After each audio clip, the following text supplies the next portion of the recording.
चलेगी, नहीं चलेगी, नहीं चलेगी, तानाशाही नहीं चलेगी, नहीं चलेगी, नहीं चलेगी, हिटलरशाही नहीं चलेगी, नहीं चलेगी, नहीं चलेगी। पुलिस को आगे करता है, तो मोदी करता है, पुलिस को आगे करता है, तो मोदी करता है, पुलिस को आगे करता है, पुलिस को आगे करता है, मोदी करता है, पुलिस को आगे करता है।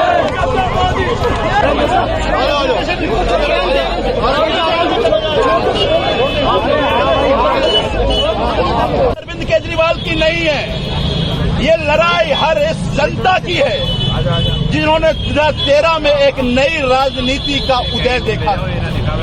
ये लड़ाई हर उस आदमी का है जिसने आज बच्चों की शिक्षा, अच्छे बच्चों की स्वास्थ्य की सुविधा या महिलाओं की बच्चों की यात्रा, 24 घंटे बिजली, ये तमाम सुविधाएं के जरिए जो एक नई देश में आशा जगी है, उस आशा को बनाए रखने की ये लड़ाई है कि किसी तरह के लॉ एंड ऑर्डर में बाधा हो। हम भी नहीं चाहते बाधा हो, लेकिन ये प्रोटेस्ट अनवरत आज जब हम यहाँ इकट्ठा हुए हैं, कल हमने शहीद आजम भगत सिंह के शहीदी पार्क में जाकर संकल्प लिया है कि भगत सिंह जिस तरह से इस देश की नौजवानों को जगाने के लिए, जिस तरह से इस देश के एक एक नौजवान को इस आजादी की क्रांति में शामिल होने के लिए आह्वान किया था और उनके लिए फांसी तक पर झूल गए, हम भी इस देश के जनतांत्रिक मूल्यों की रक्षा करने के लिए करेगा कि आने वाले जनरेशन क्या इसी डर के साए में जिए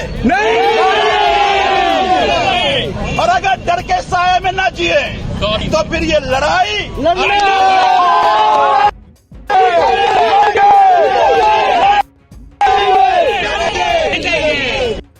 के पुलिस में इतनी ताकत नहीं है कि इस देश के जनतंत्र के बुनियाद को कुचल दे। पहले भी लोग नहीं है, जनता ने उसको माकूल चाह दिया। ये देश देख रहा है। मोदी जी कहते हैं कि 400 पार कर देंगे, 400 पार कर देंगे, ये 400 पार तुम विपक्षी को जेल में बंद कर दोगे, फिर कहोगे 400 पार हो जाएंगे। और ये 400 पार क्यों?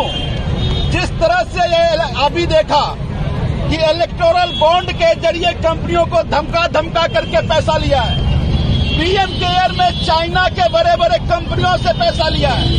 मोदी को पता है कि अगर हम चुनाव हार गए तो हमारा जगह जेल में है, कि अगर 400 पार हो जाएंगे तो फिर हम ऐसा कानून बनाएंगे रसिया में पुतिन की तरह कि जब तक प्रधान नरेंद्र मोदी रहेगा तब तक प्रधानमंत्री रहेगा। दोस्तों, मैं एक बात आप लोगों को कह देना चाहता हूँ, ये लड़ाई अंतिम लड़ाई नहीं है, ये लड़ाई अभी शुरुआत है। इसके बाद घर घर जाना है। कहाँ तक ये पुलिस वाले जाएंगे? एक एक घर जाना है, एक एक लोगों को जगाना है, एक एक व्यक्ति को कहना है कि इस बार नरेंद्र मोदी को दिल्ली के पार गुजरात पहुंचाना है। पुलिस के बाल बच्चे भी तो साए में ही जी रहे हैं। और मैं भाजपा के मित्रों को भी कह देना चाहता हूं, उनको अगर यह लगता है कि नरेंद्र मोदी है तो हमारी आजादी है, नरेंद्र मोदी अगर है तो तुम्हारी गुलामी है। ये बड़े बड़े नेता नरेंद्र मोदी के सामने बोलने की हिमाकत नहीं कर रहे। ये कैसी पार्टी में हो तुम? ये किस तरह की आजादी है? तुम एक व्यक्ति के गुलाम हो गए तो तुम्हारी आजादी की लड़ाई लड़नी है। तुम्हें अपनी आजादी चाहिए तो इस बार भाजपा के लिए प्रचार और वोट मत करना। अगर इस बार भाजपा का प्रचार किया तो भाजपा का प्रचार नहीं है। अब ये मोदी की पार्टी है, ये भारतीय जनता पार्टी नहीं है। कल तक कहते थे संघ परिवार, अब वो कहता है मोदी परिवार। और ये कैसा मोदी परिवार जिसमें एक से एक भ्रष्ट, लुटेरे, भ्रष्टाचारी, बलात्कारी सबका अड्डा बन के रह गया भारतीय जनता पार्टी। तो इसलिए दोस्तों, ये लड़ाई बहुत बड़ी है। आप देख रहे हैं ये पुलिसों का हुजूम। ये पुलिसों का हुजूम किस लिए? पहली बार तो हम प्रोटेस्ट नहीं कर रहे ना, हम तो प्रोटेस्ट करते रहे, हम तो ये लड़ाई लड़ते रहे। लेकिन आज जिस तरह से पुलिस की लंबी फौज खड़ा करके आंदोलन को रोकने के लिए, ये प्रोटेस्ट को रोकने की कोशिश की जा रही है। ये दर्शा रहा है कि नरेंद्र मोदी डरपोक प्रधानमंत्री है। नरेंद्र मोदी कायर है। पुलिस को आगे करता है। तो इसीलिए दोस्तों, हमने पुलिस के साथियों को कहा कि आपसे मुझे कोई लड़ाई नहीं है, आप अपनी नौकरी कीजिए, लेकिन यह ध्यान आपको भी रखना पड़ेगा कि जनतंत्र में जनता की आवाज को न दबाया जाए। जनतंत्र में जनता की जो स्वतंत्रता है उसको खत्म हनन न किया जाए। हम ये मान रहे हैं कि ये अपनी नौकरी कर रहे हैं, इनको जो ऊपर से आदेश आया उस आदेश का ये पालन कर रहे हैं। कल को ये आदेश का पालन न करें तो नौकरी की सवाल खड़ी हो सकती है।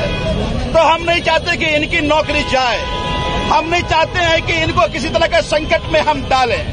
लेकिन उसी तरह से यहाँ पर डीसीपी साहब भी हैं, एसीपी साहब भी हैं। मैं उनको कहना चाहता हूँ कि जिम्मेदारी आपकी भी है कि जनता अगर जायज मांग को लेकर सड़कों पर है तो आप उसके साथ खड़े होइए, उसको मदद कीजिए। आज हमने यहाँ पर नरेंद्र मोदी के भ्रष्टाचार के खिलाफ, नरेंद्र मोदी के अत्याचार के खिलाफ, नरेंद्र मोदी के तानाशाही के खिलाफ हमने ये विरोध प्रदर्शन रखा है।